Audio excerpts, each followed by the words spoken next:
Shalom Bapak Ibu yang diberkati Tuhan, puji Tuhan, senang saya bisa kembali menyapa Anda hari ini. Dan kita masih berada di hari-hari menjelang datangnya Hari Raya Paskah. Oleh sebab itu, tema firman Tuhan yang saya sampaikan di hari ini, saya akan beri tema Yudas Iskariot dan 30 keping perak. Mari kita akan membaca di dalam Markus pasal 14 ayat 43 sampai 45. Demikian bunyi kebenaran firman Tuhan. Waktu Yesus masih berbicara, muncullah Yudas, salah seorang dari ke-12 murid itu, dan bersama-sama dia serombongan orang yang membawa pedang dan pentung, disuruh oleh imam-imam kepala, ahli-ahli Taurat dan tua-tua. Orang yang menyerahkan dia telah memberitahukan tanda ini kepada mereka. Orang yang akan kucium itulah dia. Tangkaplah dia dan bawalah dia dengan selamat.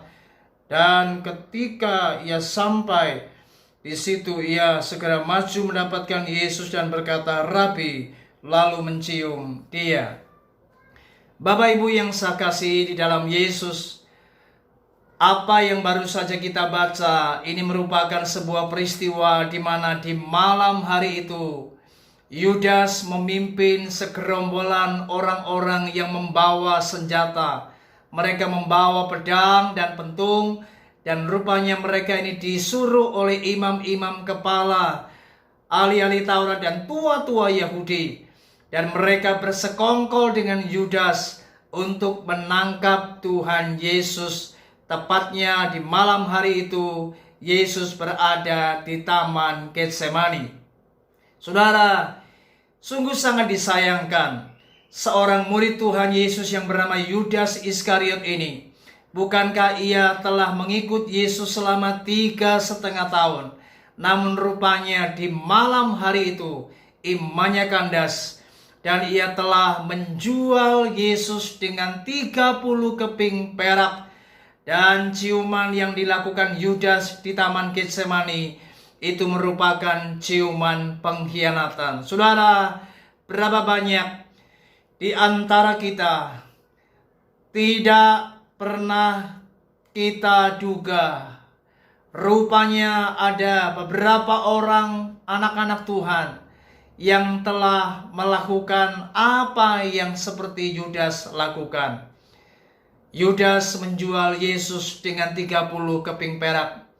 Namun hari-hari ini kita banyak mendengar anak-anak Tuhan, orang-orang Kristen yang kandas imannya hanya gara-gara kesenangan duniawi, hanya gara-gara harta, hanya gara-gara jabatan, hanya gara-gara hal-hal yang bersifat fana.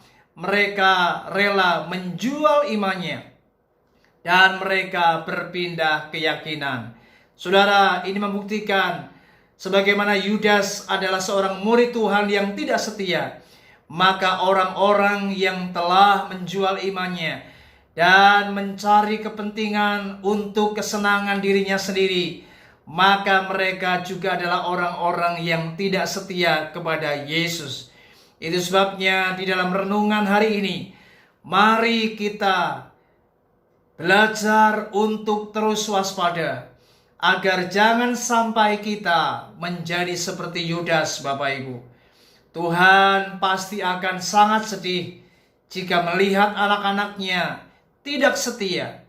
Jika melihat anak-anaknya mereka meninggalkan Tuhan hanya gara-gara hal-hal yang bersifat fana. Ingat Bapak Ibu, segala apapun yang ada di dunia ini itu hanyalah bersifat fana, tidak akan pernah memberikan jaminan kekekalan. Itu sebabnya ingat, ketika kita sudah mengikut Yesus, mari belajarlah menjadi orang Kristen, murid Tuhan yang setia. Jangan sampai imanmu kandas hanya karena hal-hal yang duniawi. Imanmu kandas hanya karena harta. Ingat sebagaimana Yudas, dia telah menjual Yesus dengan 30 keping perak. Yudas jatuh di bidang mamon. Dan saya berdoa, Anda jangan sampai jatuh di bidang yang sama. Oleh sebab itu mari pertahankan iman kita apapun yang terjadi. Percayalah, Tuhan tidak pernah meninggalkan kita. Tuhan pasti tolong kita. Tuhan pasti pelihara hidup kita. Asalkan kita tetap mengikuti Dia, kita tetap setia, dan kita tetap percaya Yesus adalah juru selamat kita satu-satunya. Dan kita memiliki sebuah komitmen untuk tidak akan pernah meninggalkan Yesus. Saya berdoa, biarlah melalui renungan ini, kita menjadi murid-murid Tuhan yang setia. Kita menjadi orang-orang Kristen yang militan, yang solid, yang sungguh-sungguh membuktikan diri kita menjadi orang-orang yang tidak tergoyahkan, yang tidak akan pernah tumbang hanya karena hal-hal yang duniawi. Itu sebabnya ingat, jadilah orang Kristen yang setia kepada Tuhan Yesus. Dan kiranya renungan ini memberkati kita semua. Tuhan Yesus memberkati kita. Shalom.